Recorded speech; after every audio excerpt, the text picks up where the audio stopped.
Bueno, aunque sea una mesa que va a hablar de formación, voy a hablar un poco de sistemas de salud, en verdad.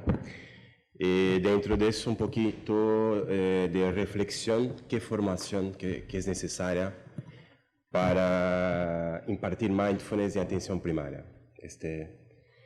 En 3 a 5 minutos hablaré de eso. Vale. Muy bien. Un poquito más. Bueno, soy médico de familia en Brasil, hablo portugués, como lo ven. Soy formador de mindfulness también. Formo gente para que imparta mindfulness. Y hablo un poco desde esa experiencia. Pero cuando hablamos de mindfulness en atención primaria, hablamos de trasladar alguna cosa, trasladar las prácticas que estamos aquí hablando de mindfulness, los programas que hablamos muchas veces de la evidencia científica, en ambientes, entornos controlados, pero hay una diferencia entre poner eso en un laboratorio y poner eso en sistemas de salud. Eso que voy a hablar un poquito. Y después invito a todos por la tarde donde tendremos un taller que va a desarrollar eso más a fondo y en profundidad, y de donde vamos a hablar de las prácticas, hacer las prácticas y hablar un poquito más de cómo implementar mindfulness en sistemas sanitarios. Ahora hablo un poquito más sobre el enfoque de atención primaria. Bueno, ¿por qué hablamos de primaria? No sé si toda la gente está acostumbrada con ese concepto, pero hablamos de primaria en un sistema integrado de salud, un sistema que funciona en una red. En esta red hay varios niveles, ¿verdad?, de atención. En general, el primer nivel de atención o el acceso del paciente al sistema de salud se da por la atención primaria.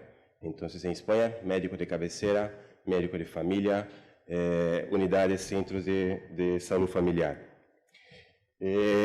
Esses servicios tienen muchas características propias. Entonces, como he dicho, acceso universal y libre a las personas. Aquí hablo de un sistema universal de salud, un sistema público como es España y como es Brasil, como es Reino Unido, Inglaterra, pero ni siempre funciona de esa manera. Hay sistemas más privados donde eso está un poco más caótico. Hay muchos puntos de acceso.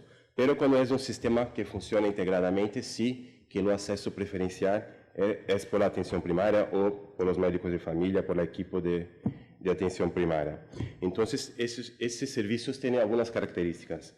Acceso universal, integralidad, que es decir, cuidar, dar, promocionar atención a un amplio abanico de condiciones y por un amplio abanico de servicios. Entonces, desde la promoción de la salud hasta la rehabilitación, cura. Entonces, se incluye ahí toda la gama, todo el abanico de servicios de salud. Y debe ser una acción por definición coordinada y continuada. O sea, si tengo un servicio que está cercano de las personas, puedo accederlo de forma continuada a lo largo del tiempo. Y, en general, en una postura centrada en la persona. O sea, perdona, no me interesa qué patología que tiene o qué persona que es. Me interesa que es una persona y así lo sigo a lo largo del tiempo, cualquier que sea su condición. Eso que es una atención continuada y centrada en la persona. Entonces, desde prenatal de una chica embarazada hasta un idoso, ¿idoso se dice? No, sí también, vale. Un anciano que está en fase terminal. Entonces, toda la gente que se aproxima del servicio. Eso implica una habilidad cultural. Entonces, tengo que tener un lenguaje cercano a las personas. Tengo que adaptar mi lenguaje o adaptar mis servicios a las necesidades de las personas. Eso es una característica que encontramos en atención primaria.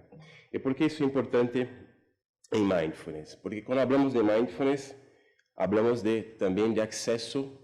Cuando hablamos de mindfulness en sistemas de salud, hablamos de acceso a esas terapias, a esas intervenciones, y hablamos también de adherencia. Entonces, hay que tener grupos de mindfulness, hay que tener terapeutas profesionales o instructores que impartan mindfulness en servicios, porque no se promociono mindfulness, pero no tengo acceso a los grupos o no tengo acceso a la terapia, no promociono. Entonces, hay que tener un acceso de las personas, de los pacientes, a los grupos de mindfulness. Y la idea es que si se implanta mindfulness en atención primaria, y como atención primaria está cercana a las personas, puedo tener más acceso a ese tipo de terapia. Y la otra cosa que es un punto clave en mindfulness es la adherencia. Entonces, que las personas permanezcan en los grupos, que aprendan las técnicas y que después continúen a hacer las técnicas. Y como tengo un servicio que está en contacto crónico continuado, puedo promover o promocionar grupos de mantenimiento, por ejemplo, que haga con que las prácticas puedan tener más adherencia a lo largo del tiempo. Entonces, en nuestra, voy después a enseñarlos que aún hay poca cosa en primaria de mindfulness, pero nuestra apuesta es que si implantamos mindfulness en primaria, ampliamos de manera sustancial o acceso a esas terapias y también a la adherencia. Eso significa más beneficios de las terapias para las personas en la comunidad. Esa es la idea. Y una otra idea que es importante cuando hablaba de que es muy diferente implementar mindfulness en un laboratorio, implementar mindfulness en un ámbito controlado, que poner eso en un sistema de salud. ¿Por qué? Porque mindfulness es una intervención compleja. Entonces, ¿qué es una intervención compleja? Varias intervenciones tienen ese cuadro referencial o teórico de intervención compleja.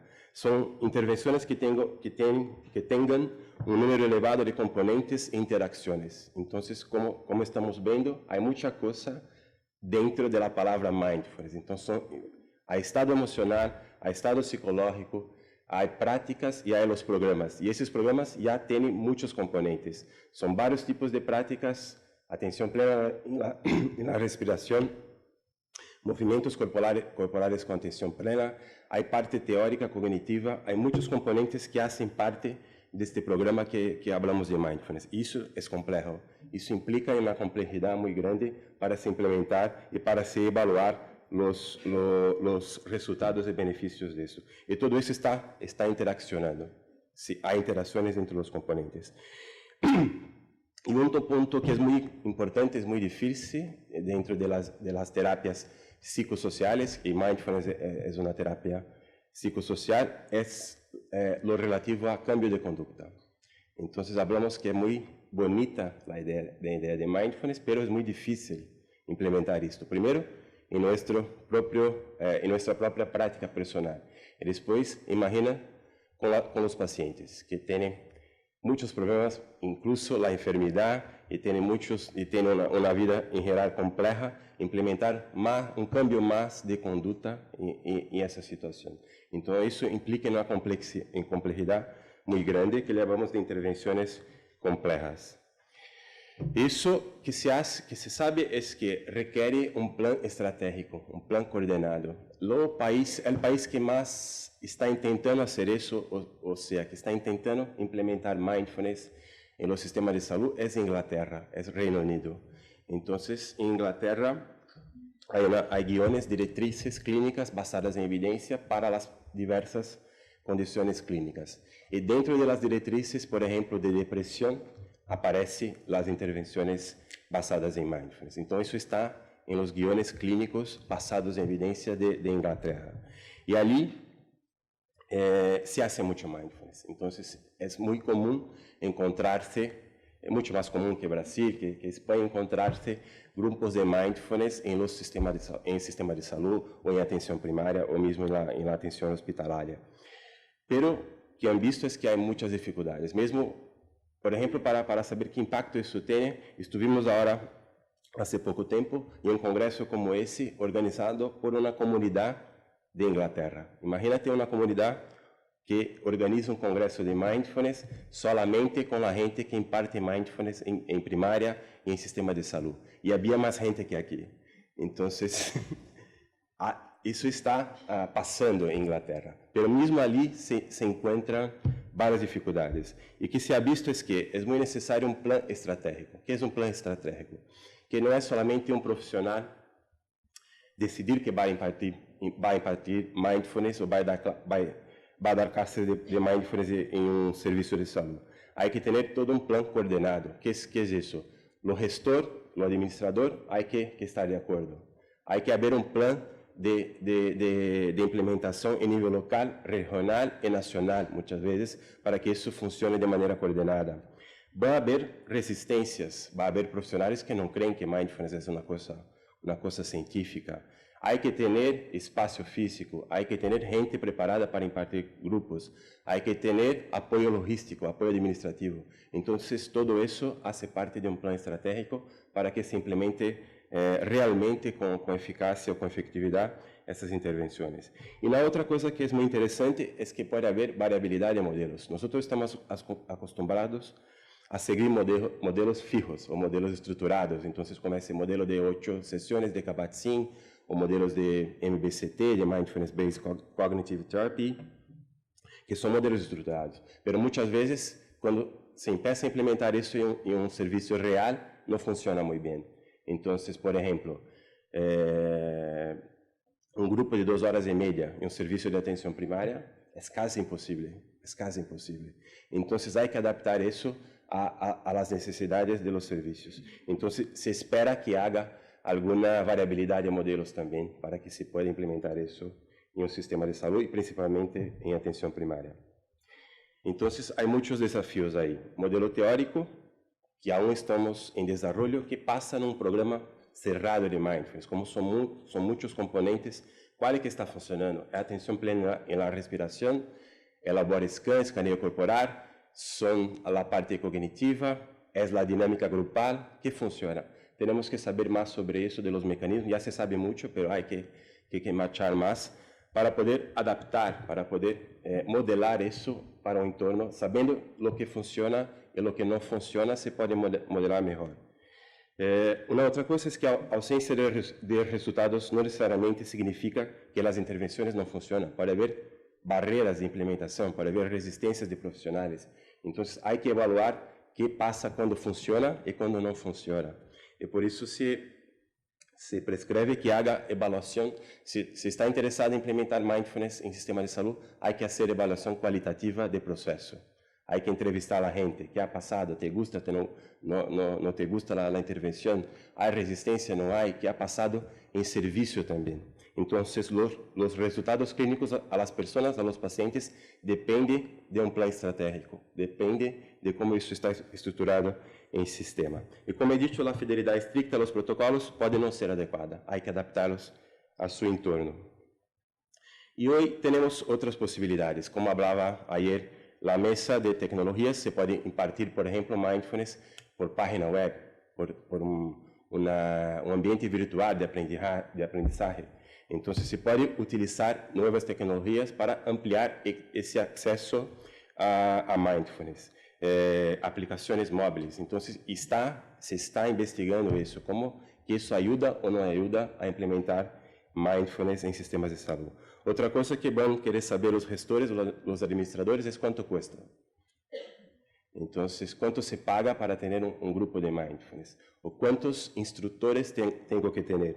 Una cuenta que se hace, un instructor para cada 15.000 personas. Eso está basado en la tasa de adherencia, la tasa de necesidad.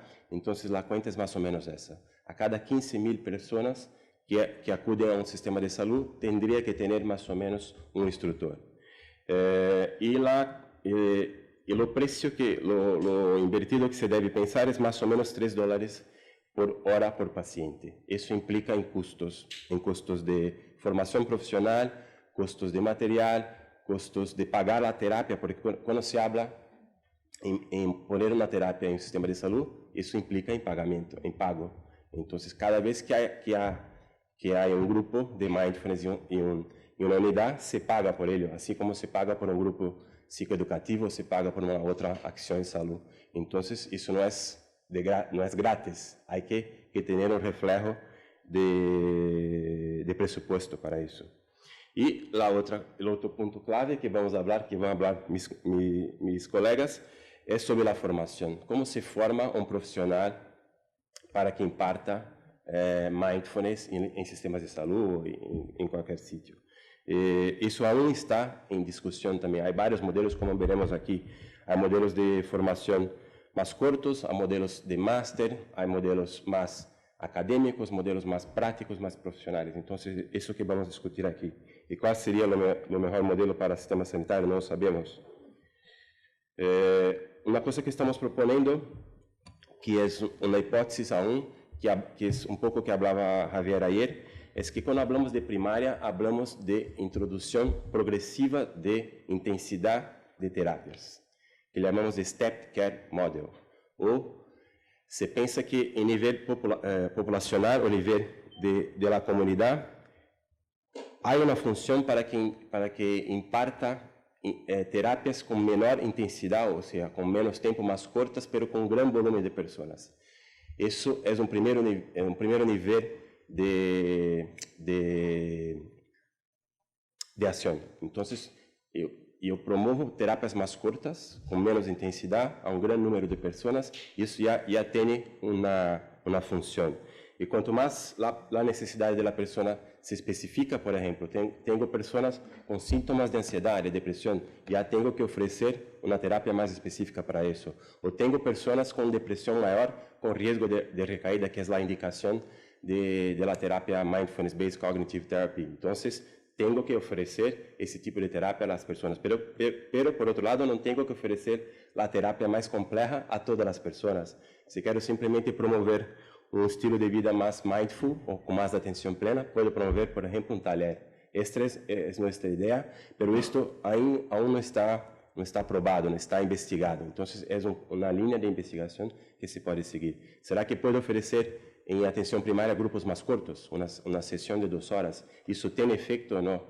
Isso tem efeito populacional ou não? Então, há que mirá-lo desde o ponto de vista de sistema de saúde. E quizá um agente de saúde que não tenha uma formação específica pode ser treinado, pode ser formado para oferecer esse tipo de terapia menos intensa. Essa é a dúvida que temos que investigar.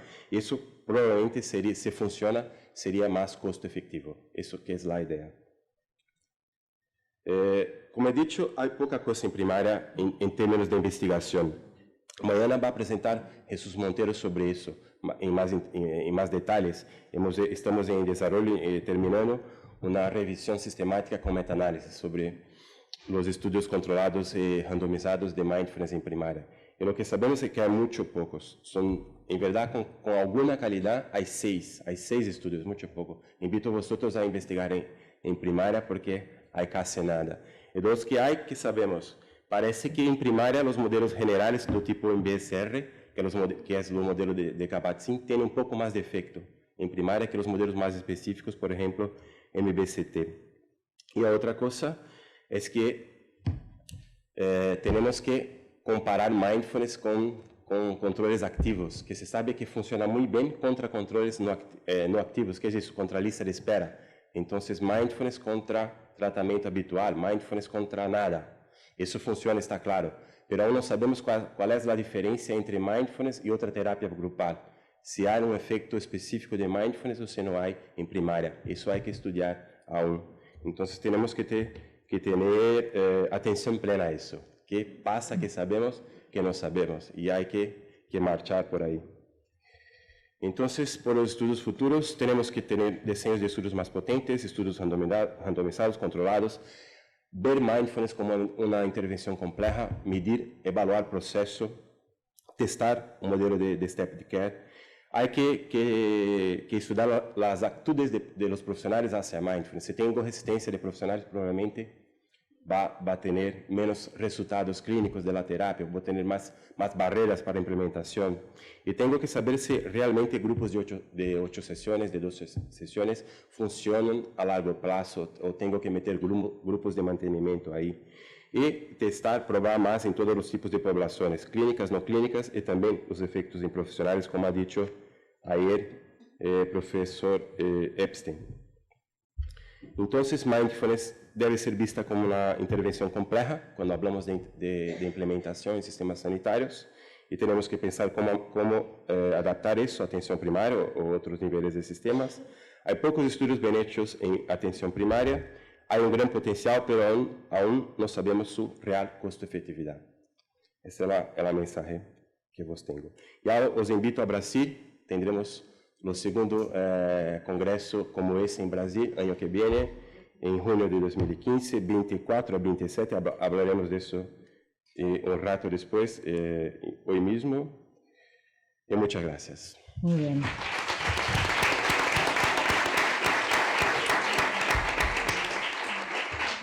Bien, muchísimas gracias a Marcelo de Marzo, no solamente por su intervención, sino por todo el esfuerzo como vicepresidente de este congreso. Bien, ahora pasamos a Javier, es el turno de Javier Melero, Hospital La Paz de Madrid. Su intervención lleva por título Impacto de entrenamiento en mindfulness en la regulación emocional y atención sostenida en residentes de psiquiatría y psicología clínica.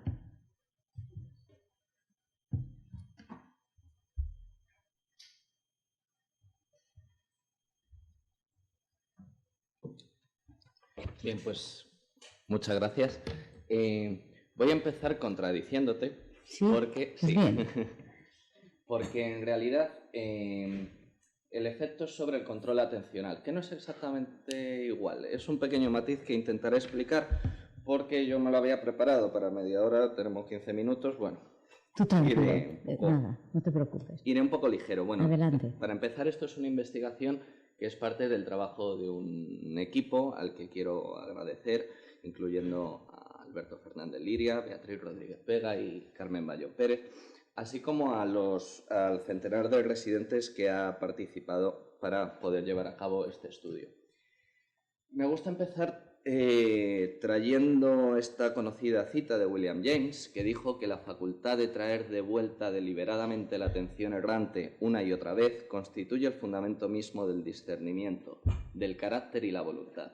Nadie es maestro de sí mismo si no la tiene, y la educación que mejorara esta facultad sería la educación por excelencia. William James, con el lenguaje de su época, estaba explicando muy bien lo que pretendíamos hacer aquí. ¿Por qué investigar el efecto del control atencional, el efecto del mindfulness sobre el control atencional en residentes? Bien, pues porque parece que... ¿No se oye? Vale. Parece que los efectos del terapeuta, bueno, pues explican un porcentaje bastante elevado de los resultados de las terapias, además de los llamados factores comunes, que muchos terapeutas, muchos autores están poniendo el énfasis en unas determinadas habilidades esenciales que son importantes con independencia del tipo de terapia que se haga. Otros autores llaman a esto presencia cognitiva, presencia terapéutica, que incluye estar abierto y atento a la experiencia del paciente, abierto a la propia experiencia en el momento que está ocurriendo en la sesión y la capacidad para responder a esa experiencia. Hablando de una manera o hablando de otra, en cualquier caso, los distintos autores sí que ponen énfasis en atender al momento, manteniendo la meta de la actividad psicoterapéutica que se está llevando a cabo y reorientando la atención entre la experiencia propia y la experiencia del paciente. Esto no es ni mucho menos nuevo, porque Freud ya hablaba de aquella atención flotante que tenía que descartar las propias tendencias y volar hacia la experiencia del paciente. Luego también, respecto al tema de la fatiga emocional de la que se ha hablado antes, y específicamente en residentes, hay que decir que hay pocos estudios, pero los estudios que hay sí que señalan tasas bastante elevadas de sintomatología depresiva, incluso en este estudio estadounidense de ideación autolítica. En residentes específicamente de psiquiatría, tasas, un 40% encontraban estos autores de burnout. Y bueno, aquí en España la especialidad que más tasas de burnout tiene es ginecología, con unas tasas próximas al 60% de los residentes. En cualquier caso, todos los autores que investigan la fatiga emocional en los residentes llegan todos a la conclusión de que hay que incluir programas educativos para disminuir el estrés durante la residencia. Traigo la definición de Kabat-Zinn de mindfulness porque me gusta cuando pone el énfasis en que no implica controlar nada que no sea el enfoque, la dirección de la atención, porque es un poco el tipo de entrenamiento que hemos hecho con los residentes. El programa MBSR, bueno, de esto ya se ha hablado mucho, sí que ha mostrado en pacientes mejorías importantes en estudios de metaanálisis, con tamaños del efecto bastante considerables en trastornos de ansiedad y del estado del ánimo. Cuando se lleva mindfulness al entrenamiento de terapeutas, de residentes, pues lo que tenemos es muestras muy heterogéneas, estudios en atención primaria, estudios con diferentes profesionales de la salud que se emplean medidas distintas y son difícilmente comparables. Más o menos parece que con un entrenamiento tipo MBSR sí se logra menor ansiedad, menor efecto negativo. Hay un estudio en particular que a mí me gusta mucho, de Greg Mayer, en el que encontraba mejorías en los pacientes de los terapeutas en formación que estaban realizando entrenamiento en mindfulness, bien, pues mediante un diseño de doble ciego, en el SCL90 los pacientes de los terapeutas en formación que estaban recibiendo entrenamiento, bueno, pues encontraban mayores mejorías del SCL90. En cualquier caso, sí que se suele comentar que el entrenamiento puede ser una herramienta válida y viable para promover el autocuidado y el bienestar del propio profesional. En este estudio trabajamos con la definición operativa de Bishop y otros autores, que señalaban específicamente dos componentes, poniendo el foco mucho en la autorregulación de la atención, incluyendo la atención sostenida, cambio atencional, control inhibitorio. Y un segundo componente que es orientar esa atención a la experiencia presente. En cualquier caso, y de hecho así lo reconocen los propios autores, ahí en esa concepción de mindfulness se lo está contemplando como un proceso metacognitivo. Hablando de mindfulness, hablando de atención y de procesos metacognitivos, parece, en principio, en población general, que primeras fases con noveles en mindfulness, en meditación, se asociarían con mejorías en atención selectiva, ejecutiva, control del cambio atencional, y solo después de un entrenamiento más prolongado y más a largo plazo, se encontrarían mejorías en atención sostenida. Otro tipo de funciones ejecutivas, como memoria operativa, fluidez verbal o tareas de tipo go, no go, pues no demasiado. Traigo este modelo de sistema atencional supervisor de Norman y Salis. Esta figura es de Tirapu, que la explica muy bien. Yo no sé si esto tiene... Vale. Muy brevemente, las predicciones que hacemos para nuestra investigación, teniendo en cuenta, partiendo de esa concepción de mindfulness como proceso metacognitivo, partimos de este modelo para realizar predicciones respecto a lo que esperamos encontrar. Este modelo presenta, para explicar el control atencional, presenta dos componentes: un sistema top-down, que sería el sistema atencional supervisor, y un sistema bottom-up, llamado dirimidor de conflictos. Muy brevemente, el dirimidor de conflictos funcionaría cuando estamos ejecutando algún tipo de conducta más o menos automática. Ante una determinada entrada al sistema, habría diferentes posibilidades de acción que entrarían en un proceso competitivo de inhibición recíproca, de tal manera que una determinada posibilidad de acción que estuviera previamente muy reforzada, llamada respuesta prepotente, inhibiría a las demás y saldría el sistema efector, provocando un cambio en el ambiente que a su vez podría ser una nueva entrada al sistema, cerrando así un loop que es capaz de ejecutar conductas bastante complejas, siempre y cuando no haya cambios en el ambiente o siempre y cuando no haya cambios en el objetivo de la tarea, en la meta. Porque si los hay, el sistema no es capaz de asumirlas y falla y persevera. En ese momento tiene que entrar un proceso de control atencional, un proceso metacognitivo de sistema atencional supervisor, lo llaman estos autores, que entraría en el proceso sesgando sesgando las posibles vías de acción, de tal manera que se seleccionara una nueva vía de acción y así el sistema se podría adaptar. Las predicciones que podemos hacer con esto es que cuando es necesario cambiar la meta de la tarea, si el mindfulness realmente es un proceso metacognitivo que está haciendo un efecto top-down, por lo menos en estas fases iniciales de entrenamiento, lo que estamos haciendo es fortalecer la actividad de este sistema atencional supervisor y, por tanto, los residentes, en este caso, que reciban este entrenamiento, tienen que mostrar menores errores, menores perseveraciones en tareas de atención, pero tiempos de reacción más largo, porque tiene que entrar en juego un nuevo sistema que tiene un coste en tiempo. Bueno, pues con esto en mente intentamos determinar los efectos del entrenamiento en residentes de psiquiatría y de psicología clínica en el control atencional, en la regulación emocional y en habilidades mindfulness. Para ello, 101 residentes de psiquiatría y psicología clínica, 3/4 partes mujeres, más o menos el mismo número de psicólogos que de psiquiatras y distribuidos uniformemente a lo largo de los 4 años de residencia, en torno a los 29 años, fueron reclutados para realizar de manera voluntaria y gratuita un entrenamiento basado en MBSR, tras el que se les daba un certificado.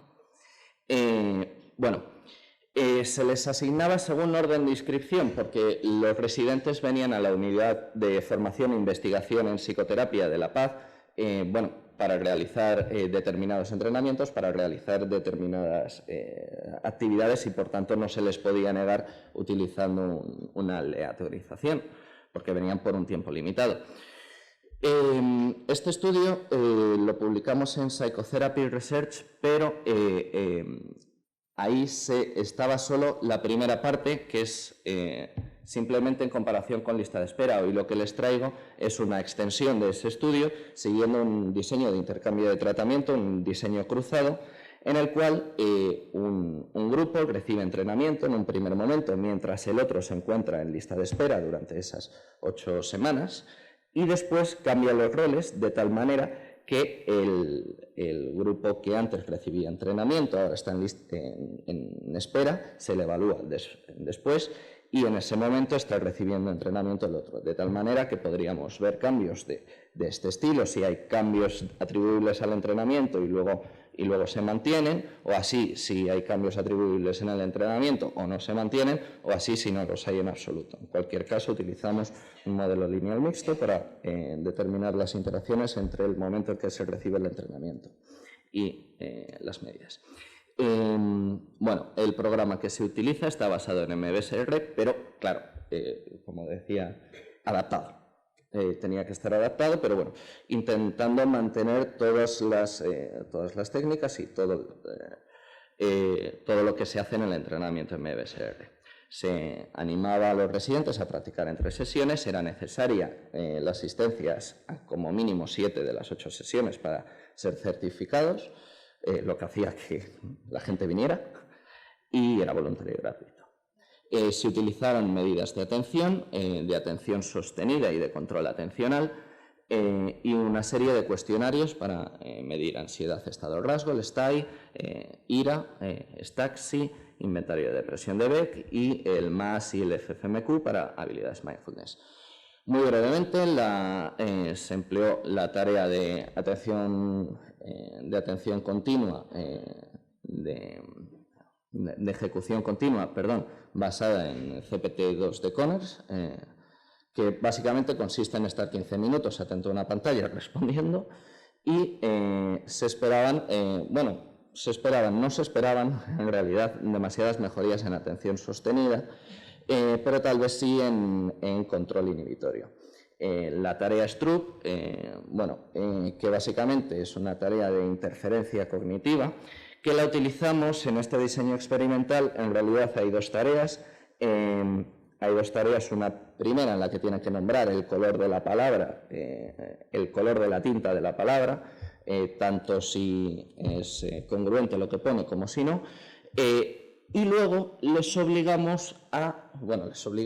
proponemos hacer una segunda tarea en la que hay que cambiar el objetivo de la tarea y hay que leerla. Ya no hay que contestar según el color de la tinta, sino según lo que pone, siendo el mismo tipo de estímulos. Bueno, se ve un poco regular, ¿no?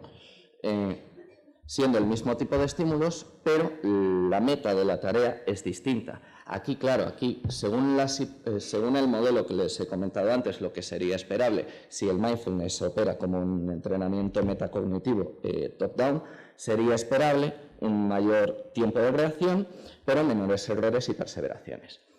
De la misma manera, esperamos menores puntuaciones en ansiedad, cambios en el cuestionario STAXI, que es un cuestionario complejo, pero para no alargarme mucho, esperábamos menores reacciones de ira y mayor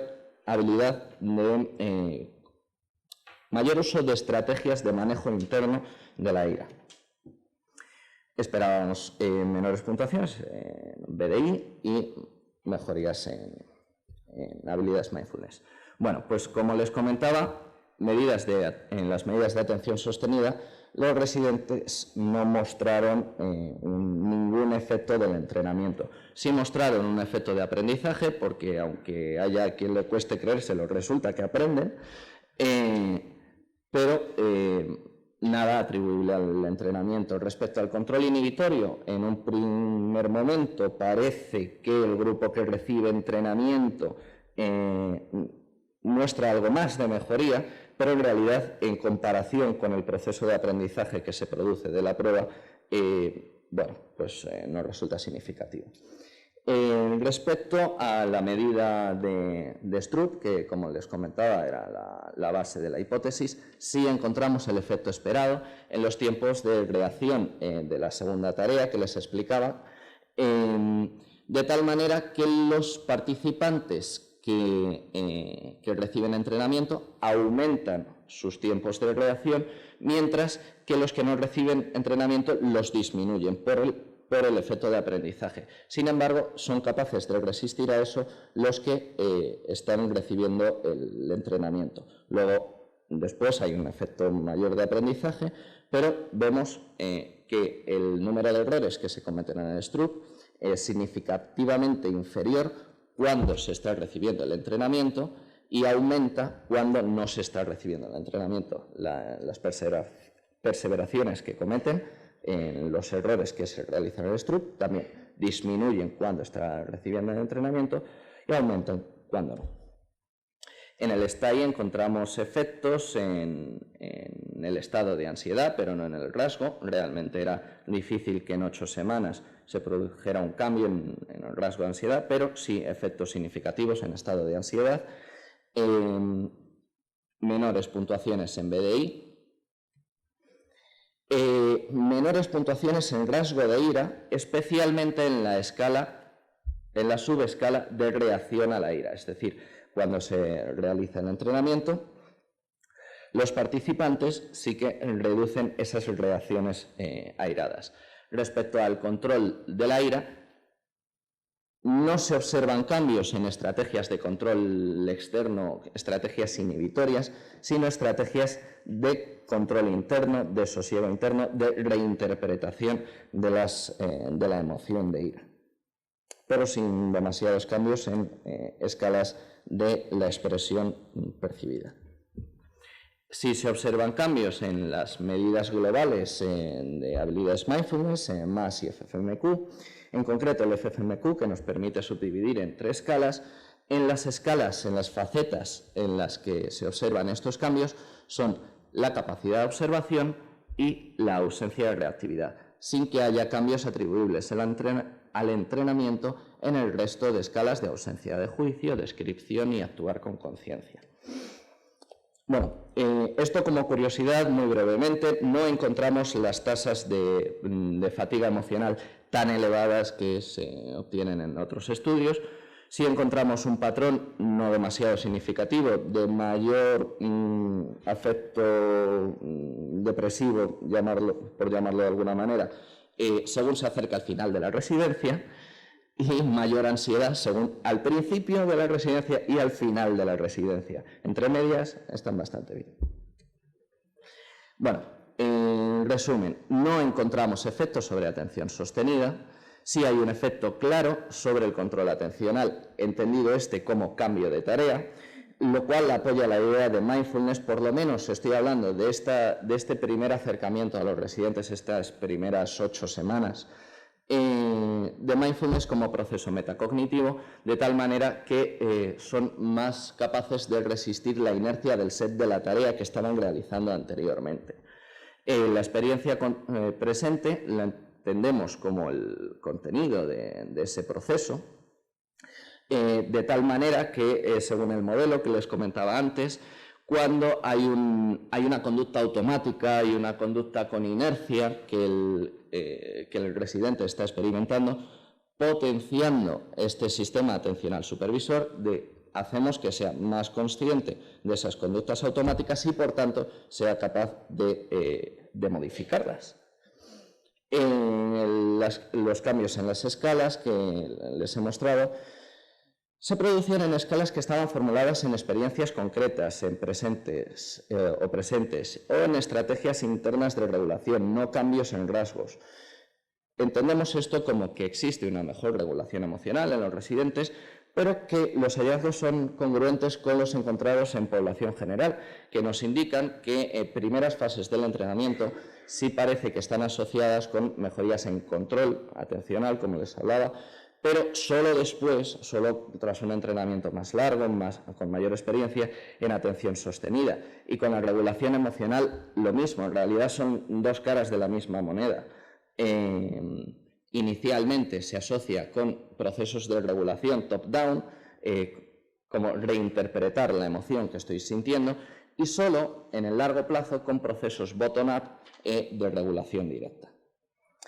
De tal manera que el entrenamiento mindfulness, cuando lo realizamos sobre residentes, y esto probablemente es extrapolable también a la población general, porque así se ve en la literatura, debe considerarse inicialmente como un fortalecimiento de regulación atencional y emocional de manera top-down, de manera metacognitiva.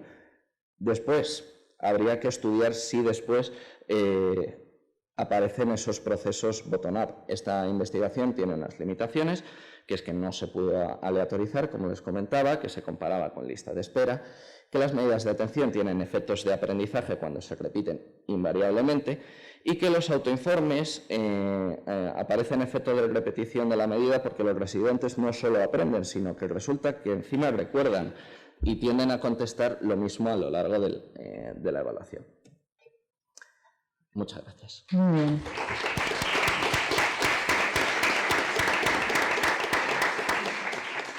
Muchísimas gracias a Javier Melero por su intervención y ahora pasamos a dar la palabra a Silamani Giragoris, Grupo de Trabajo de Formación Respiravida, con la intervención que lleva por título Códigos de Conducta y Procesos de Formación. Bueno, vamos a ver.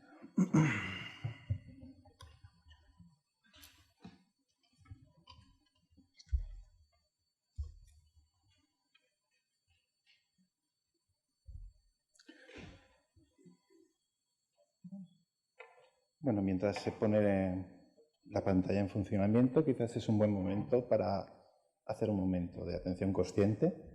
Entonces les invito a, durante un minuto, se tomen una postura relajada. Simplemente tomen contacto con su cuerpo. Pueden hacerlo todos, las personas que están al fondo, el guardia de jurado e incluso los que están en control.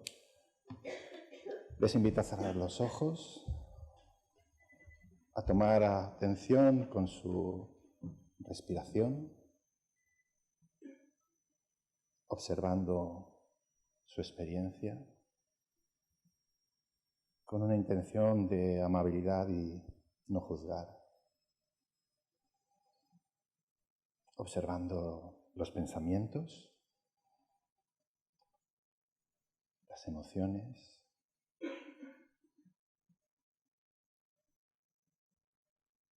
sintiendo el momento presente.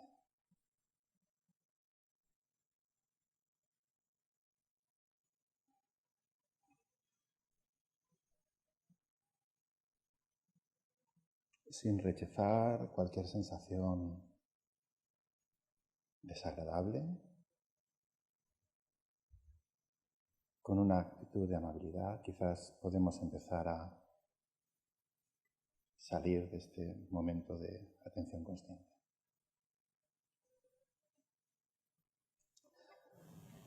Bueno, pues, ¿quiénes somos nosotros? Bueno, yo soy, como figura ahí, pone profesor, doctor Silamani. En el programa verán que pone Josep Adolf Guirao. Recientemente, bueno, desde marzo pasado, soy miembro de la Orden Budista Triratna y, bueno, pues cambió mi nombre y en parte también he cambiado yo bastante, ¿no? Pero yo no estoy aquí por ser, pues, profesor en una escuela de enfermería, ni coordinador del título de grado, ni todas estas cosas que hago en la Universidad de Valencia, ¿no? Sino que estoy como realmente una persona que se benefició en un principio del programa de Respira-Vida de Breathworks, ¿no? Y es más o menos lo que yo les voy a explicar, ¿no? En principio, para que entiendan qué es Breathworks, Breathworks es fundamentalmente es una iniciativa que fue fundada por Vidyamala. Vidyamala es una mujer con dolor crónico desde prácticamente pues la juventud, que ya tuvo una lesión, pero después tuvo 2 accidentes de tráfico que le provocaban un dolor crónico. Y entonces ella conectó con la meditación y a través de conectar con la meditación después conectó con el budismo y intentó llevar precisamente todo ese conocimiento que estaba experimentando en su propio manejo del dolor, a ver cómo podía quizás ayudar a otras personas que se encontraban con dolor, con enfermedad crónica. Conoció el trabajo de Jon Kabat-Zinn y de hecho, bueno, pues a raíz de comenzar a trabajar con esto empezó, ella es neozelandesa, pero luego comenzó a vivir en Manchester y empezó a hacer cursos dentro del centro budista con una intención fundamentalmente de carácter secular, ¿no? Y esta intención con carácter secular, fundamentalmente porque creía que es importante poder extender y poder difundir esto a otras personas que no necesariamente son budistas o tienen este componente quizás religioso que podía espantar casi a los demás, ¿no? Entonces, el programa de Breathworks es un programa que es Mindfulness Based in Page Management. Es en realidad un desarrollo de MBSR y de MBCT, en el que fundamentalmente tiene un elemento muy importante. Muchas de las prácticas que de la Orden Budista Triratna realizamos, que es el de Metta Bhavana y las 4 Brahmaviharas y la compasión, que bueno, pues estamos muy contentos que se haya extendido tanto y que ahora estemos hablando tanto de la compasión, ¿no? Bueno, y este programa empieza a formar profesores, en 2004 es cuando se funda Breathworks, con la intención de formar profesores de mindfulness, ¿no? Y estos, bueno, pues en España realmente se empiezan a realizar cursos de mindfulness para la gestión del dolor y de la enfermedad crónica y de estrés en el año 2007, porque Dharmakirti es otro miembro de la Orden Budista Triratna que después va a hablar, y se formó precisamente en el Reino Unido para ser entrenador Breathworks. Y entonces lo que hizo fue trasladar todo esto a España, al Centro Budista de Valencia, desde donde se comenzó, y se comenzaron a realizar cursos de vivir bien con el dolor y con la enfermedad crónica, ¿no? Y se empezaron a realizar cursos de 8 semanas. Bueno, esta motivación precisamente de ver a cuánta gente llegaba y a cuánta gente ayudaba, porque hay como un interés de realmente ayudar a la gente a poder gestionar estas situaciones. Bueno, pues durante mucho tiempo se están haciendo estos cursos, pero claro, es como no se llega a tanta gente como querríamos llegar, ¿no? Y entonces, bueno, pues en la propia evolución hace que intentando como difundir mucho más esto, porque es algo que creemos que debía de estar más extendido a muchísimas personas, se creó en 2012 una asociación de la que Parma Kirti es el presidente y yo también soy socio fundador, para realmente proveer formación de profesores de mindfulness y compasión, de MEPPM, ¿no? Que es el modelo que nosotros estamos haciendo, ¿no? Y bueno, aquí tenemos una foto de uno de nuestros pequeños grupos de formación, porque nuestra formación también es como muy orientada en grupos pequeños, grupos de 14 personas, donde realmente, bueno, después Dharma aquí te explicará un poco cómo es esa formación, ¿no? Y bueno, realmente esta orientación es en realidad, a mí me gusta enmarcar el programa de Respiravida, Breathworks, en mindfulness realmente para la promoción de la salud. Es decir, desde el marco de la salutogénesis, que es algo diferente de la concepción de salud, a pesar de que la Organización Mundial de la Salud habla de todo ese, no solo la ausencia de enfermedad, realmente toda la investigación, todo lo que hacemos es en pos de tratar la enfermedad, pero realmente creemos que mindfulness puede ser realmente como un activo para la salud. Y luego esta asociación que creamos era una iniciativa de subsistencia ética, es decir, una iniciativa de subsistencia ética enmarcada en los principios precisamente que marca el Buda en cuanto a la subsistencia de forma que sea adecuada en cuanto a sus prácticas, ¿no? Bueno, y entonces, bueno, ¿qué es mindfulness? El tipo de mindfulness que se orienta es un mindfulness en que entendemos que mindfulness se orienta hacia como un activo salutogénico. Es decir, que no necesariamente tiene que haber enfermedades, y si hay enfermedad, también va a ser positivo, ¿no? Pero en realidad, bueno, enmarcado en este marco salutogénico, lo que intentamos es promover la salud de las personas, independientemente de las diferentes condiciones que pueden hacer que haya malestar, ¿no? Es promover fundamentalmente el bienestar con los activos de las personas. Con lo cual nuestra orientación es fundamentalmente hacia el bienestar, la autogestión del dolor, de la enfermedad crónica y del estrés, ¿no?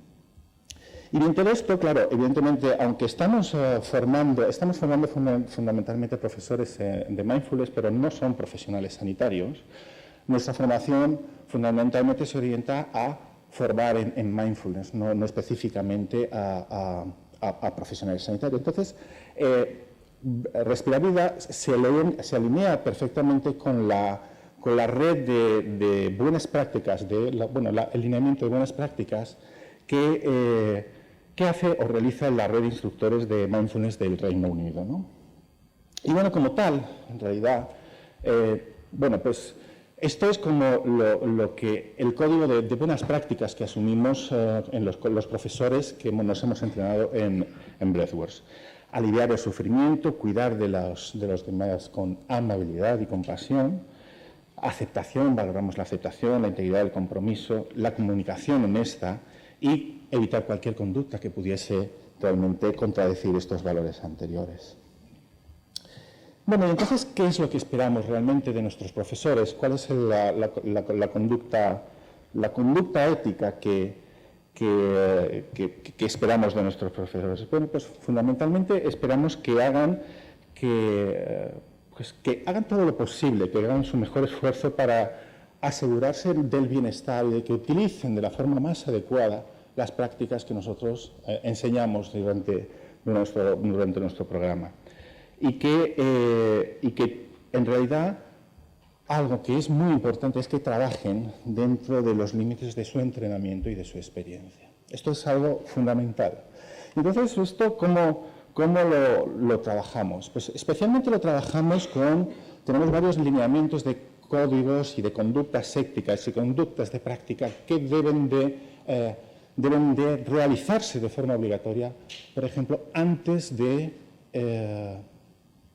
realizar el curso. No es un curso de forma tradicional donde uno se apunta y bueno, va al curso y luego y luego sale, no. Realmente, antes del curso, nosotros entramos en contacto con cada uno de los participantes, hablamos con ellos sobre cuáles son realmente sus expectativas, qué esperan realmente de este curso, cuáles son para realmente saber si el curso va a ser bueno para ellos o no.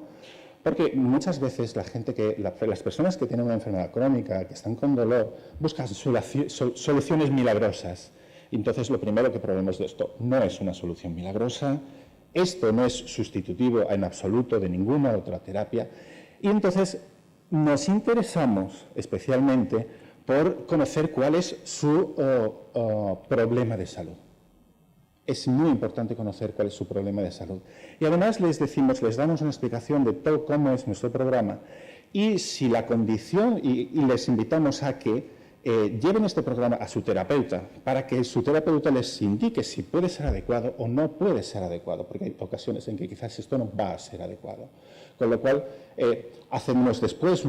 tienen que hacer un consentimiento informado, una autorización del terapeuta que están tratándolo en el caso de que estén tratados por un terapeuta para que puedan realmente participar del curso, ¿no? Luego también tenemos un lineamiento de incidentes críticos, es decir, ante una situación que pueda ocurrir en una sesión del curso de 8 semanas, pues tenemos toda una serie de pautas para cómo contactar con la persona de apoyo, incluso con un profesional de la salud, si es necesario, ¿no? Porque no todos los profesionales que vayan a hacerlo son profesionales de salud, porque son profesores de mindfulness. Evidentemente, si yo soy enfermero y tengo capacidad, tengo más capacidad, pero por mi formación profesional. Si soy psicólogo, si soy médico, si soy psicoterapeuta, evidentemente tengo mis otros recursos como profesional, pero esos no son los que provee precisamente Breathworks. Y además hacemos un lineamiento precisamente con los estándares que establece la red de profesores de mindfulness del Reino Unido, ¿no? Entonces ahora voy a dar el paso a Bakirti para que hable un poco más ya él sobre cómo sería lo que es la parte de formación. Bueno, gracias. Qué diferente se siente. Vale, muy bien. Pues nada, mi nombre es Dharmakirti y significa algo así como la luz de la enseñanza, ¿sí? Y pues llevo 13 años practicando la meditación diariamente, la compasión y mindfulness es parte de mi vida y de mi práctica, la manera en que vivo. Y bueno, y también desde el año 2007 empecé a trabajar en estos modelos de llevar mindfulness de una manera secular al público en general y me formé para esto en el Reino Unido y soy ahora profesor acreditado y certificado de Breathworks para proveer formación y bueno, hoy mismo en todo el mundo hispanohablante soy la única persona que puede hacer esa formación y desde el año 2012 que he empezado a hacerla aquí en España. Entonces, un poco basado en esta experiencia que llevamos muy corta de formación de profesores en España, quería como dar un pequeño pantallazo de qué es lo que hacemos y también de las necesidades que veo en este espacio cultural y geográfico en el cual nos desarrollamos, ¿no? Creo que es importante mirarlo y no simplemente seguir modelos que vienen de otras culturas, ¿no? Aunque son valiosos y nos enriquecen también. Pero bueno, en casi toda la literatura o la bibliografía que hay sobre pedagogía, de cómo enseñar programas de mindfulness, pues lo que más se hace énfasis es en la enseñanza de que el profesor debe encarnar el espíritu y la esencia de lo que está comunicando, es decir, el espíritu y la esencia de la meditación, ¿no? Y esta es la manera en la cual el profesor comunica el potencial transformador que aporta la meditación a la experiencia profesional. Y Jon Kabat-Zinn dice en uno de sus libros, cómo uno puede pedirle a alguien que mire profundamente en su propia mente y cuerpo y en la naturaleza de quién es él o ella, de una manera sistemática y disciplinada, si uno mismo no tiene la voluntad o está demasiado ocupado o no interesado en involucrarse en esta gran aventura, al menos en el mismo grado que uno está pidiendo a los participantes que lo hagan. Entonces, en definitiva, enseñar mindfulness encierra una dimensión ética. ¿Cuál es la preparación que tengo para enseñar? ¿Dónde encuentro una comunidad de practicantes, un mentor, una supervisión? ¿Estoy practicando, aplicándolo a mí mismo estas enseñanzas? Y creemos que cualquier aspirante a formarse en mindfulness debe tomar en cuenta estos aspectos, tanto antes como durante y como después de la formación. De hecho, otra persona que ha trabajado bastante en estándares de formación, que es de la Universidad de Bangor, Rebecca Crane, ella comenta algo en uno de los estudios que hace, que dice que hay un principio general que subyace la manera fundamental en que los acercamientos basados en mindfulness tienen su mejor efecto, y es el de empoderar que los participantes puedan pasar del modo hacer al modo ser de la mente. Y este aprendizaje es comunicado en la clase a través de la experiencia personal directa del profesor de mindfulness. Y esta experiencia es alcanzada a través de la práctica de meditación. Entonces, el modo hacer y el modo ser, pues si no está familiarizado, es un modelo muy sencillo de comunicar mindfulness y de hablar de la importancia de hacer este desplazamiento y de intentar ser mucho más receptivo a tu propia experiencia, ¿no? Y el elemento de justamente de no juzgar que está en mindfulness, ¿no? Y también el modo ser está enfocado en la experiencia del presente, mientras que el modo hacer siempre está enfocado en el futuro, ¿no? Y en los resultados. Entonces, es cómo comunicar esta experiencia de estar conectado con el momento presente y con el modo ser, ¿no? Y obviamente para esto necesitamos no solamente la atención consciente, sino también necesitamos el componente de la compasión, ¿no? Por eso se dice que mindfulness en la tradición budista, se dice que mindfulness es como un pájaro que tiene dos alas, ¿no? Está el ala de la sabiduría para distinguir tu experiencia, los pensamientos, qué es lo que está pasando con tu experiencia, y la compasión, ¿no? La compasión justamente para poder estar acompañándote, cuidándote y amándote en ese momento. Entonces, los profesores realmente tienen que encarnar este modo en el cual invitan a los participantes a aplicar su propia experiencia. Y es como un proceso de encarnar, ¿no? de coherencia entre lo que uno dice y lo que uno hace. Y es el elemento, y esto es bastante concluyente porque es lo que se dicen la mayoría de las personas que están haciendo formación, es el elemento clave de la enseñanza de mindfulness, ¿no? Y es el elemento que influencia cada aspecto de la enseñanza y de la formación de los profesores de mindfulness. De alguna manera esto está en relación directa en la habilidad que podemos tener como profesores de asistir y facilitar a los participantes en una clase de mindfulness para que ellos puedan indagar en su propia experiencia. Para un poco dar una idea de cómo es nuestra formación, pero también un poco dar una idea de un poco de dónde viene nuestra formación, he hecho un pequeño esquema, porque nuestra formación sigue los lineamientos de los estándares del Reino Unido y también está bastante alineado con cómo lo hace la Universidad de Bangor, de Oxford y de Exeter en el Reino Unido. Y por supuesto tiene variaciones locales, pero en general está bastante alineada. Y lo que yo he distinguido es que hay en la formación realmente en sí misma está como en el medio, pero luego hay como 3 estadios, ¿no? principales, que es lo que es la preformación, y luego está la posformación, ¿no? Y todos estos estadios son muy importantes para trabajar como profesor de mindfulness. En la preformación está justamente la preparación de asimilar e integrar a través de un curso de 8 semanas, que puede ser en diferentes modelos, de las enseñanzas más como importantes, más enseñables, y las prácticas de mindfulness, de la compasión, para integrarlas en la vida diaria, ¿no? Y en este modelo que seguimos nosotros, por ejemplo, para que alguien pueda empezar la formación de profesor de mindfulness, les pedimos 1 año de práctica, además de haber hecho un curso de 8 semanas y haber hecho un retiro de fin de semana con nosotros, ¿no?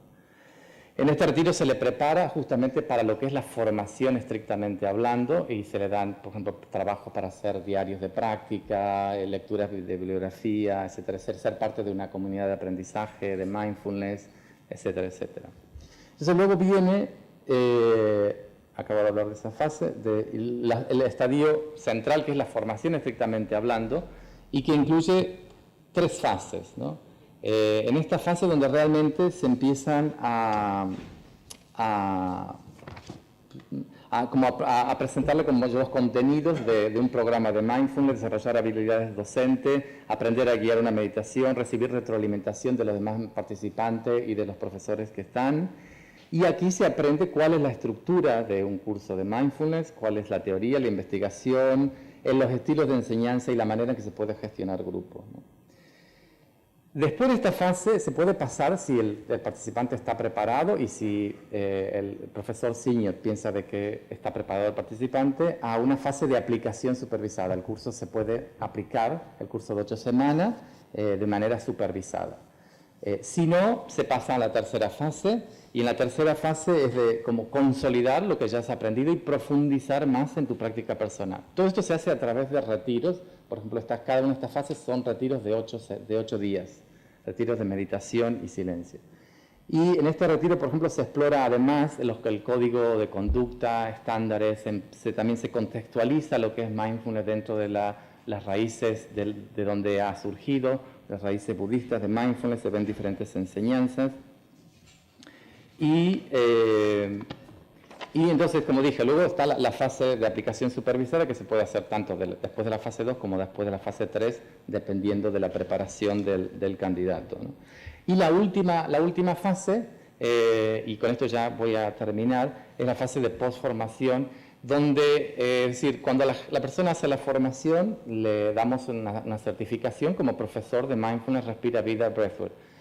Pero eso no termina ahí. Queremos que garantizar que estos profesores puedan seguir trabajando consigo mismos, con su práctica personal y puedan estar como en contacto con lo que están haciendo. Y para eso hemos creado un proceso de formación profesional continuada y lo que ofrecemos son retiros y asesoramiento y supervisión para que las personas que ya se han formado puedan continuar trabajando y poder tener acceso a entrevistas de meditación, actualizándose, hablando con otros colegas, ser parte de una comunidad en la cual se está siempre actualizando y dialogando acerca de las nuevas cosas que van surgiendo respecto de mindfulness.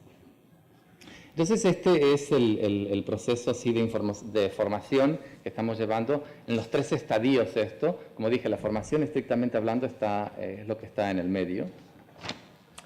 Se me han traspapelado las cosas.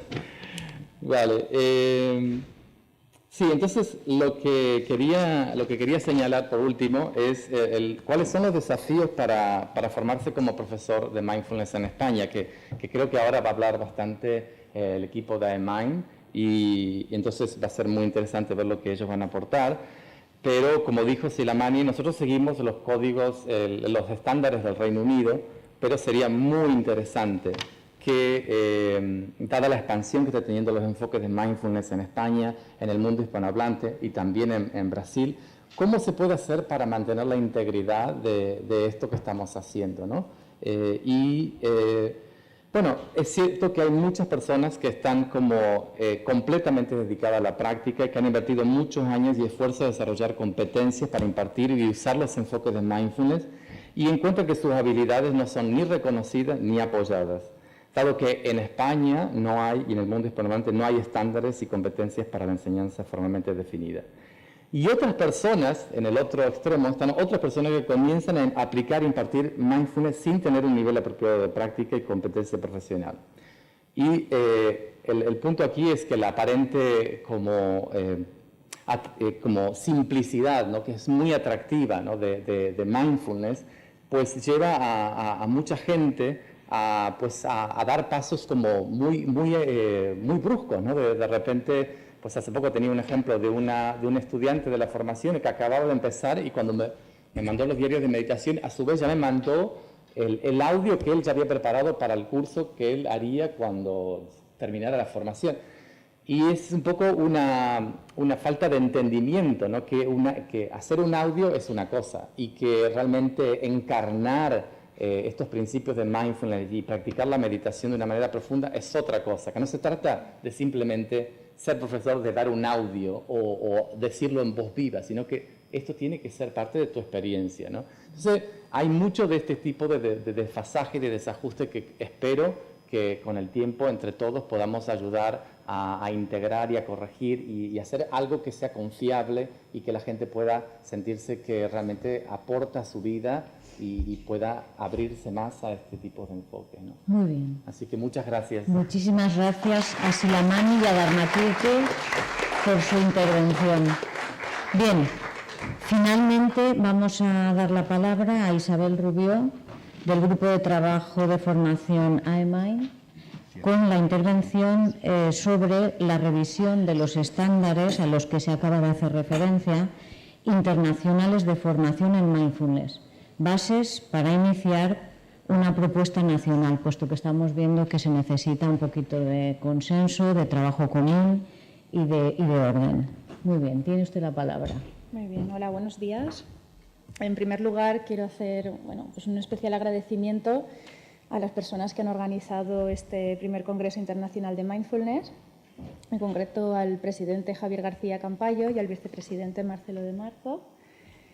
Y también pues agradecer a la Asociación Española de Mindfulness el darnos pues, esta confianza para realizar este cometido de trabajar en los estándares que pretendemos que sirvan para tener un fundamento en cuanto a las competencias de los profesionales que intervienen en mindfulness, o sea, en intervenciones de mindfulness en España. Bien, lo que vamos a ver es, pues en breve, porque sé que se nos ha ido un poquito el tiempo, vamos a hacer una breve revisión de los estándares internacionales de formación y veremos pues, las bases para iniciar una propuesta nacional. Y antes de terminar, Constanza Calatayud, que es la vicepresidenta de la asociación, nos comentará pues, quiénes de España y de fuera de España también, a nivel internacional, pues, están participando en la creación de estos estándares. Vemos que es un momento importante para la enseñanza de la práctica de mindfulness, dado que está siendo un boom sociológico el interés que se está teniendo a nivel profesional para aplicar intervenciones basadas en mindfulness en distintos ámbitos, ya sea en el ámbito sanitario, pero también en el empresarial, en el psicoeducativo, en prisiones y un largo etcétera. Por ello, pues consideramos que es importante el que realicemos una revisión de los estándares de formación ya existentes, ya que pueden servirnos de guía en el desarrollo de los estándares en nuestro país. El objetivo, pues siempre preservar la calidad e integridad de la formación para que se pueda aplicar de una forma práctica y pragmática en los distintos contextos. En la situación actual, vemos que no existe una regulación formal de los profesionales que aplican terapias o que aplican intervenciones en distintos ámbitos, ya que no existe una certificación internacional ni nacional y por ello pues es por lo que vemos que es importante el hacerla, el gestarla. Las únicas directrices que nosotros hemos visto que están más desarrolladas son las de profesión. Y no sé qué pasa con el sonido. Fuerte con... Se acopla de otra sala. Sí. Pues las únicas directrices que tenemos de base para trabajar nosotros son las del Center for Mindfulness de Yucca Basin, en la Universidad de Massachusetts, y de la Yucca Network for Mindfulness Based Teachers, que están formadas por las universidades de Bangor, Exeter y Oxford. Bien, actualmente estas dos directrices de estas dos entidades coinciden en la importancia de que el profesional que realiza las intervenciones basadas en mindfulness tengan una práctica personal, también que la formación de estos profesionales tiene que durar un tiempo suficiente como para adquirir competencias y poder desempeñar bien su función, y que el formador imparta grupos donde tenga un dominio técnico específico para cada área o para cada ámbito de intervención. Bueno, pues a modo de ejemplo, vemos que en el MBCT es administrado por psicólogos en un 83%, por terapeutas ocupacionales un 58%, por trabajadores sociales un 44%, es decir, que según el ámbito se aplica en mayor o en menor medida las diferentes intervenciones. Por ello, pues bueno, vamos a realizar una revisión de estándares de las universidades de Bangor, Exeter y Oxford, ya que como pues hemos visto que tienen un análisis más detallado, más pormenorizado en establecer unos criterios de las intervenciones y de la evaluación también de los profesionales que están formándose en las intervenciones de mindfulness. Por tanto, vamos a ver los criterios que las competencias, podríamos decir, que tienen que ir desarrollando el profesional, y por otro lado la evaluación de que ese profesional está adquiriendo las competencias. Vale, muy bien. Bueno, voy a ir un poco más rápida. Bien, pues nos vamos a plantear unos estándares de formación para el formador y también para el formador de formadores, ¿vale? Serían los últimos dos niveles de adquirir las competencias.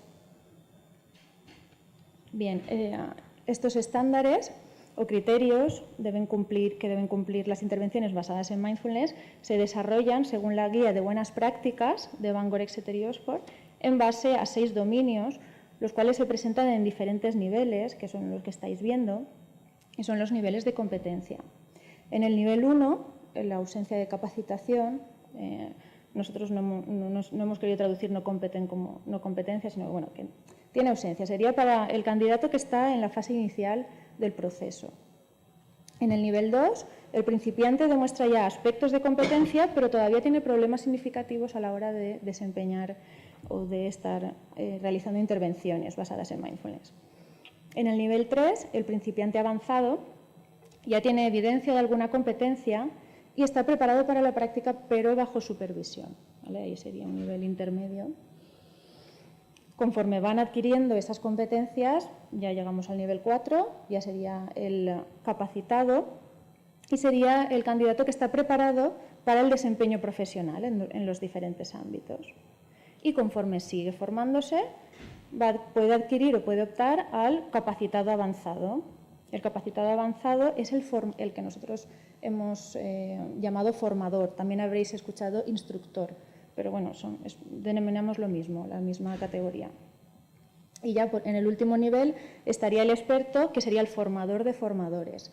Y pues este profesional ya tendría una excelencia a la hora de aplicar las intervenciones. Bien, hemos hablado también de dominios, ¿no? ¿En qué dominios tiene que desarrollarse en cada nivel, ¿no? Bien, los 6 dominios, todos estos dominios se desarrollan en los niveles anteriores, ¿vale? Sería como transversal, ¿vale? para el desarrollo. Entonces, en el dominio 1 implicaría la capacidad para establecer equilibrio entre las necesidades individuales, entre las del grupo y las del curso que está impartiendo el candidato. En el dominio 2, disponer de una actitud mindfulness hacia sí mismo y hacia los demás. ¿Vale? En el 3, que sería la personalización del mindfulness, sería focalizar en el momento presente y traer los fundamentos actitudinales a la práctica. Bien, como veis, en cada uno de los dominios existen unas características clave que sirven para el evaluador, sirven para saber si está cumpliendo o si está adquiriendo las características de ese dominio, y por tanto puede tener ahí un baremo para saber si cumple más o menos características clave de cada dominio, estará en un nivel o en otro. ¿Vale? Vale. En el dominio 5, por ejemplo, es facilitar y orientar hacia las sesiones mediante el diálogo Y el sexto, crear un ambiente de aprendizaje. Bien, todo esto es lo que se va. Aquí vemos bueno, pues la relación, ¿no?, entre los niveles mencionados a partir del... Bueno, los vemos todos, desde la ausencia de capacitado hasta el experto. Nosotros nos hemos centrado la franja a partir del capacitado, ¿vale?, que bueno, ya sería a partir del profesional, que puede intervenir en distintos ámbitos. Entonces, vemos que el capacitado cumpliría la mayoría de las características clave de los dominios, de los 6 dominios. El capacitado avanzado ya lo cumpliría todo y el experto lo cumpliría todo con excelencia.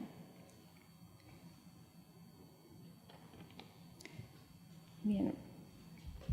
Hemos visto, bueno, los criterios para adquirir y desarrollar las competencias y ahora vamos a ver cómo evaluarlas. ¿Vale? Los criterios de evaluación del formador sería, pues bueno, que el evaluador tiene que tener un nivel de capacitado avanzado para poder optar a ser formador.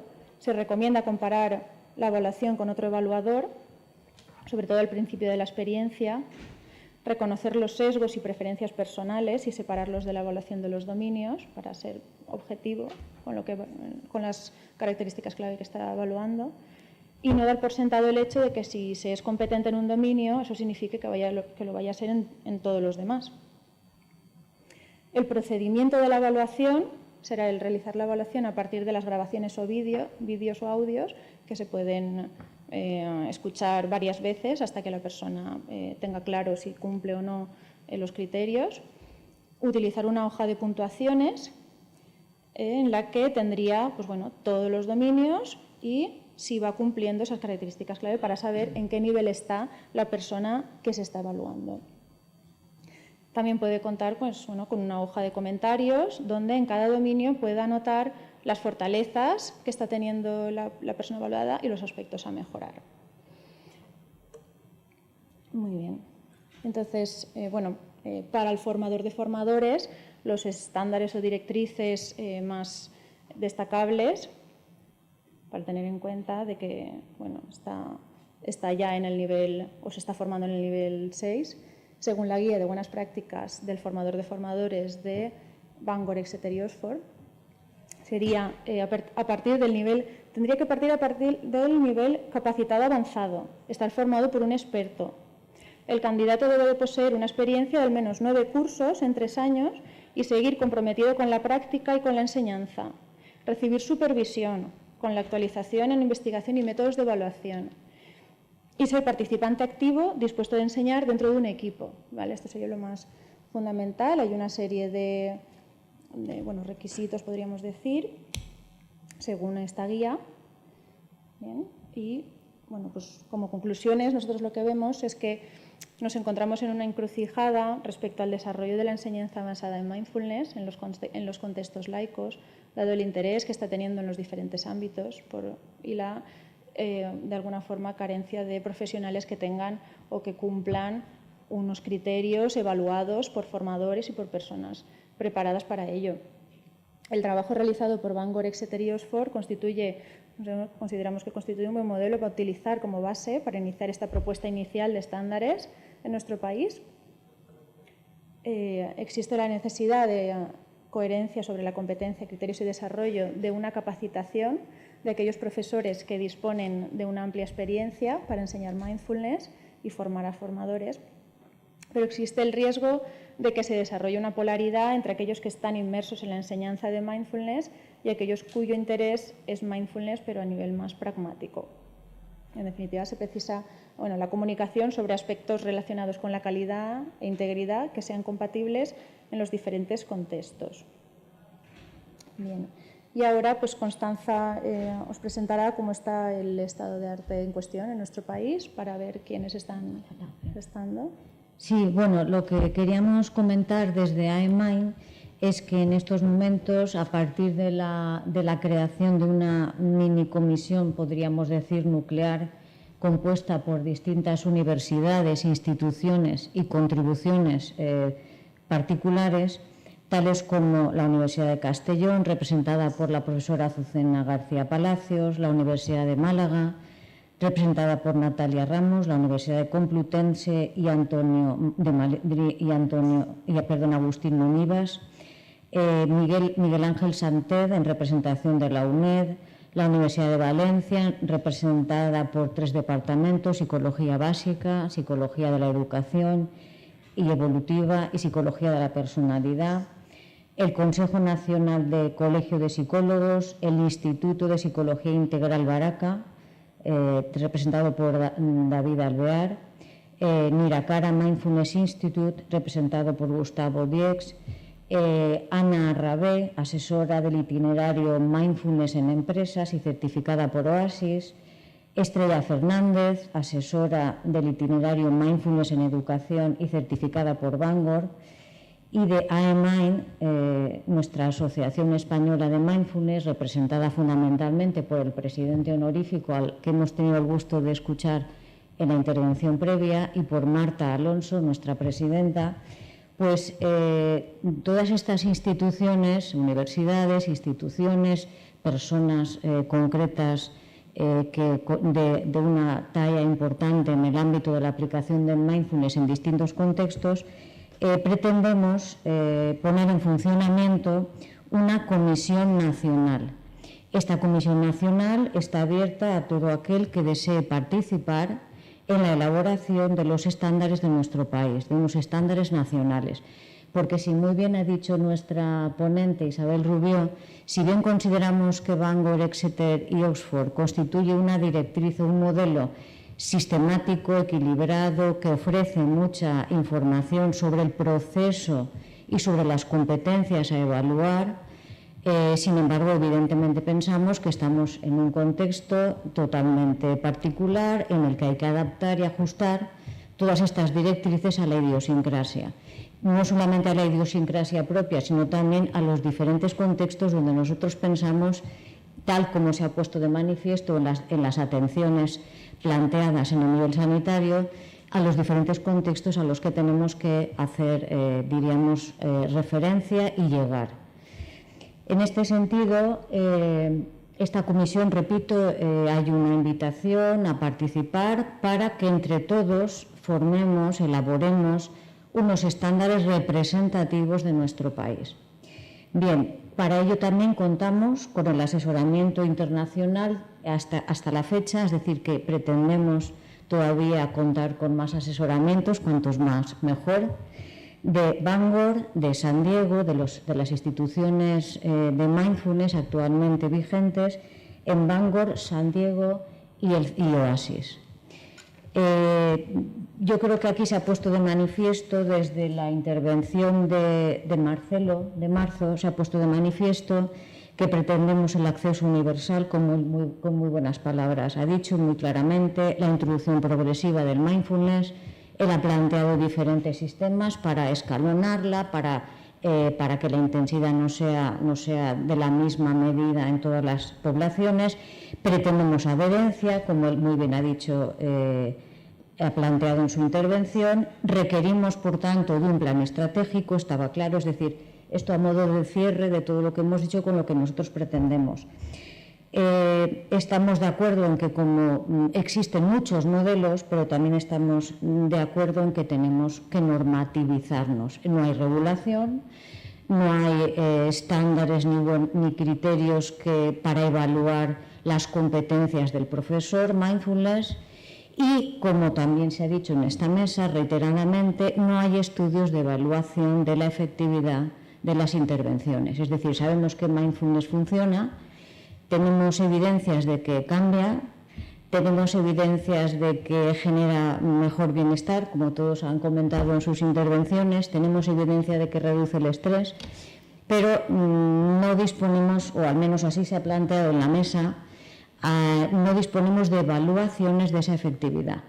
Entonces, nuestro planteamiento es trabajar las competencias necesarias, es decir, ir de las competencias necesarias que necesita un profesional mindfulness, un profesional para aplicar mindfulness, o un formador de profesionales, o un formador de formadores, es decir, desde las competencias que cada uno requiere en su contexto particular, ¿vale?